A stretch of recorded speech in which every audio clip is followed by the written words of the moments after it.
the biggest thing there is you don't need any of your own credit. You don't need W-2 tax return, income verification, or any of that stuff when you're buying something seller finance. On this episode of Commonly Asked Questions, we get asked tons of questions every day on Instagram, in person, at meetups about terms frequently used in real estate. And so we're like, why don't we break them down and create a mini series on what these terms are, what these concepts are. So today we're going to talk about Seller finance. Seller finance. AKA owner finance, AKA seller carryback. AKA traditionally realtors understand this seller finance term as what's called using a purchase money mortgage. Correct. We love this strategy. We use this strategy. We prefer this type of strategy over any conventional or cash or hard money. Correct. So, let's go. So what is seller finance? So basically, seller finance in very simple terms is you are elevating your seller into the position of the bank. The seller is giving you terms on a property. And what does that mean? Yeah, what does that mean? What does that mean? It's a creative way to purchase a property. It's a acquisition strategy and a creative finance strategy to purchase a property without going to a traditional bank. Yeah, so let's talk through it. A traditional bank, you want to buy a property, you walk into the bank says, I'm going to give you a loan for this dollar amount, and they give you that loan. For this interest rate. Right, for this interest rate, for this term. They then fund escrow. Mm-hmm. They take a first lien position on the property, right? Yeah. And you get the deed for the property, and you have to pay the bank a mortgage on that, right? That's traditionally. The bank wants to know what? What does the bank want from you in that situation? Oh my gosh, they want W-2s. They want to pull your credit. They want a full, basically your entire financial situation, what your assets are, what your liabilities are, your firstborn child. I mean, all the things. They want all the things. Right. And they have the power to decline you too. Yep. If they don't feel you are bank financeable for whatever criteria they set in place. Right. So then with when you're utilizing seller finance as a strategy and you're making the seller your bank, that's the only difference. What's the difference? Instead of walking into First Hawaiian Bank or Bank of Hawaii or Wells Fargo, you're walking into You're Now My Seller, Bank of Kamohai, and saying, I want to buy this property. What are your terms? Right. And the biggest thing there is you don't need any of your own credit.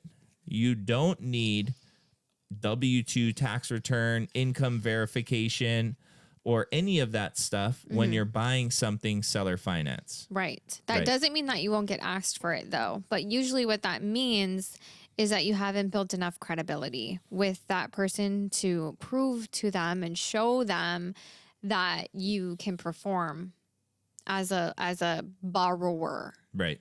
At the Bank of Kamohai. Correct. But yeah, it's a creative finance strategy used to purchase properties where you, like you said, elevate the seller to the bank. So they hold the note. They're in first position. You agree on a purchase price. You agree on an interest rate and an amortization schedule. And instead of paying the bank, you pay Bank of Kamohai. Yep. You pay Bank of Smith, Bank of whoever. I think the coolest part about this is on a seller finance transaction, the terms can be whatever the frick you agree upon. They are. So what are some seller finance terms that we've been able to negotiate? So this is a great example of just to use our deals we've done. Right. So normally sellers that we have come across are wanting some type of a down payment. Mm-hmm. So they want some money down. Yes. Right. At the close of escrow. Then they're looking for normally some kind of an interest rate. We have purchased properties with a 0% interest rate, but some of our most of our seller finances have had some kind of an interest rate involved, and then a length of term. Most of these sellers have a number in their mind that they need to get every single month, and it's just about you working with them to determine what works for you and what works for them. Right. Right. Yeah. So we've done, $0 down all the way up to $50,000 down. But for us, if you underwrite the deal and it works, then do it, because it's a lot less headache to go through a seller finance transaction than it is to go through a traditional transaction where your credit's getting jacks and you have to it's so much less stress. There's a lot more flexibility in a seller finance transaction, and normally with a bank and a mortgage, you qualify for this and that's it. Right. You know what I mean? So there's none of that you're having to do. So, I mean, oftentimes the next question is why the heck would anyone ever want to seller finance you their house? Yeah. Why would they ever want to do that? Why would they become the bank for you? Yeah. So I think what's cool about the seller finance situation is it is a very specific seller. Seller finance sellers, typically the most important thing to them is getting a specific price. Yes. So more than anything, they're very money motivated. So what if I could tell that seller that I can pay exactly what they wanted me to pay? Sometimes it's more than actually what the house is worth. It's more than market value. It's more than they would get if they listed that house on the MLS. So very money motivated, price motivated. And I can also structure it to where over 30 years, you're actually going to get way more money. Right. Right. And if you can explain it well and come to an agreement on what that down payment, interest rate, and monthly payment looks like, then, I mean, it makes the most sense, because that seller, like I said, is very price and money motivated. Another characteristic of a person that would seller finance a buyer is they don't have a lot of pain per se. They don't have a lot of motivation. There's not a pressing factor forcing them to sell, usually. Correct me if I'm wrong. But in most instances, like you said, they're more wanting to let go of the asset because they're getting old or they're moving. And the only thing that they worry about, like they could hold on to it, they just don't want to. But so in order for them to release the asset, they just are looking for a certain price. But there's not a foreclosure happening. There's not a death. There's not a divorce. There's not probate. There's nothing that's like so urgent that they're like, I need to sell this property now, so I'll do it at a discount and just do whatever. You know what I mean? Forcing a cash or a subject to transaction. Yep. So seller finance, usually they're super money motivated and they're focused on the price, and there's not tons of pain. There's not tons of motivation. Right. There's some, but not an urgency. There's no urgency. Right. What are the benefits of seller finance? I mean, you kind of touched on it briefly with like you're able to pay more, but what are some other benefits of seller finance? Yeah, so with a seller finance transaction, there are some tax benefits. A lot of people don't necessarily want a huge tax implication all at one time. When you spread out these payments over a period of time, then you can spread that tax liability out as well. And so, I mean, definitely I would talk to a CPA to like definitely get that. We are not CPAs. Right, do not we're take not. our advice. But there are some people that are motivated like that, right? That's what I was going to say. The other thing is a lot of times these seller finance sellers that are willing to do seller finance are already investors in some shape, form, or fashion. They're savvy. They have multiple properties. Right. And they understand what a seller finance transaction is. And when we're purchasing these houses, what the reason why we're willing to do it this way is because we can pay a lot more money for the property as long as we can structure it that it's going to make sense for us to cash flow on the house somehow, right? So the mortgage payment, whatever we're paying these sellers, we need to be able to rent the property for more money, and then we keep the difference, right? And so explaining that to somebody that understands investing and knows what is going on, you're yawning on me again. It's a lot easier. And a lot of these seller finance sellers are more savvy. Yeah, love that.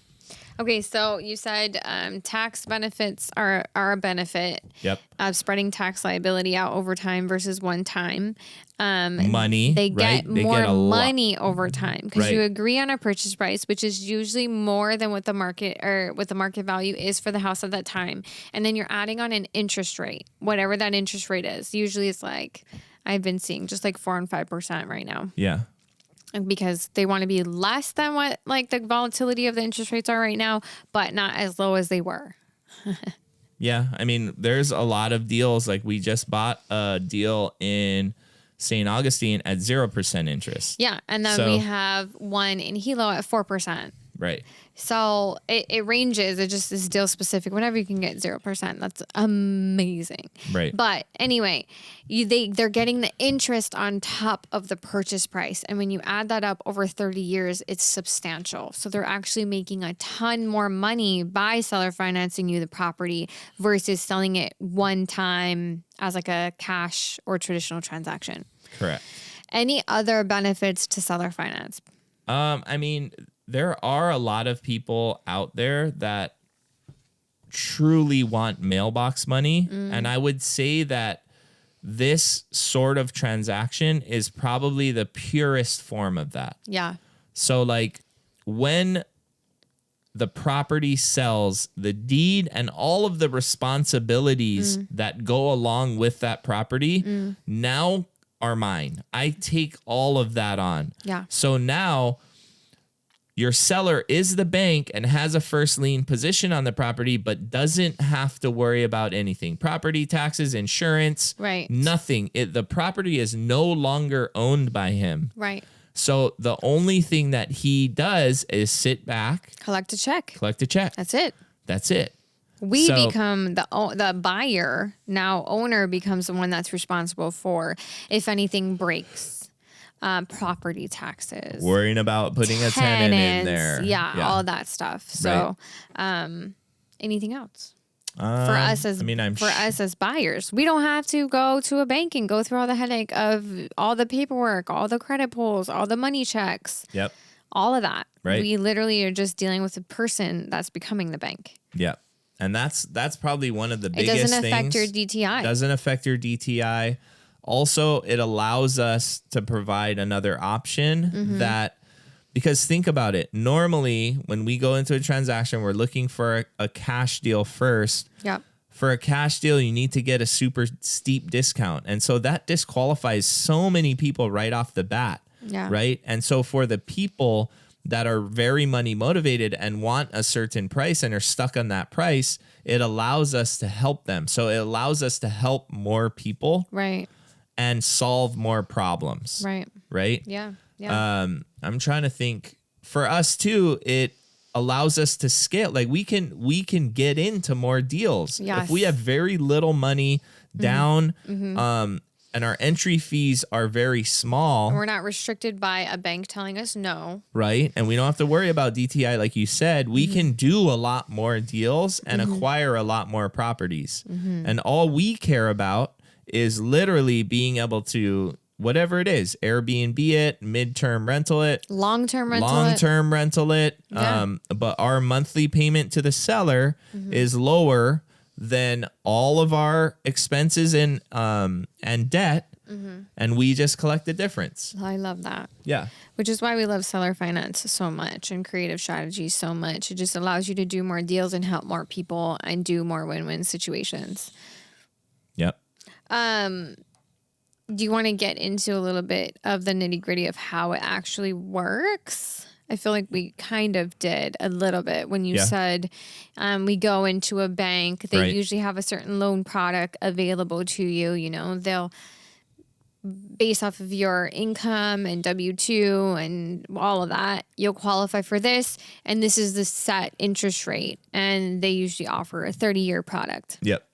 30, 40. I've seen some like 50-year products. So it's the same thing with a seller finance transaction. You're just not walking into a bank. You're walking into a conversation with a person becoming the bank. A lot of misconceptions, though, is can you seller finance a house that has an existing mortgage on it? Yeah, I mean, you would have to do, there's another step to the puzzle there, but you can seller finance a house in conjunction with a subject to. Right. Right. So so the cleanest form of a seller finance is when they own it free and clear and there is no mortgage. That's the cleanest, simplest seller finance transaction. If there is an existing mortgage on the property and the seller or the owner does not own it outright, it becomes a little bit more complicated, but you can still seller finance the equity. Yeah. That's a great question. What is equity? Equity is, I don't know. I've never thought about how to explain it. I know. So now is the time. Yeah. It's a portion of the property monetarily that they actually own. Like they actually own. Well, they own the whole property, but I know it's the value over whatever their debt on the property is. Okay. So I feel like the best way to explain it is through numbers. So if you bought a property for $100,000. You bought a property for $100,000. And you put $20,000 down and you financed $80,000. Your equity on that property is $20,000. Well, it depends on what the property's worth. Right. So let's just keep it here for now. Yeah. And then your equity is $20,000. So now, the property 5 years later, right, the property is now worth $130,000. That's not a lot, but yeah. I mean, if you're in $100,000 price point, you're probably not seeing a bunch of appreciation at skyrocketing. It's true. Okay. So you're at 100,000 and then 5 years later, 130. You had 20,000. How much equity do you have now? So it all depends. It depends on it depends on how much you're paying down in your mortgage. You're not focused on debt pay down. You're just carrying the note for forever. Keep it simple. Yeah. I mean, It's 50. Now you have $50,000 in equity, not taking into account the existing mortgage. I think the easiest way to explain it is you have a $500,000 house and it appraises for $500,000 and you owe $250,000 on that property. That's your debt.